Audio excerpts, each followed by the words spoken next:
خو ډېره نامناسبه خبره ده چې یو سړی په قرآن باندې حلف کوي او بیا په هغې باندې وټاخلي. موږ ته هم دا اطلاع میلاو شوې ده، بلکې یو اطلاع ورسره بله هم ده چې صورت یاسین هم ورسره یو وړوکی قرآن شریف سایز یې کتلی دی او په دې باندې ووټ اخلي. نو چې یو سړی په دې طریقه باندې ووټ واخلي د مخکې د قوم سره څه وکړه بیا به د دې نه وروسته ورسره څه کوي.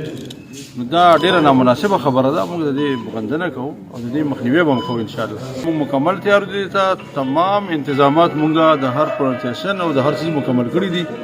د عوامو دا جمع غفیر تاسو هر ځای کې ګورئ او په هغې باندې کومې تجزیې را روانې دي هغه هم قوم ته معلومې دي او خلکو ته ښکاري.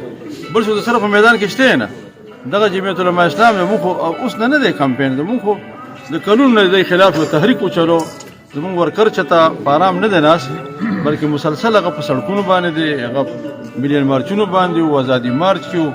نو موږ تسلسل سره هغه شی را روان دی. عوام ډېره زبردسته پذیرایي خو زموږ رسېدل ورته غواړي. نور چې کوم دی نو موږ کوشش کوو چې هر ځای ته ورسو.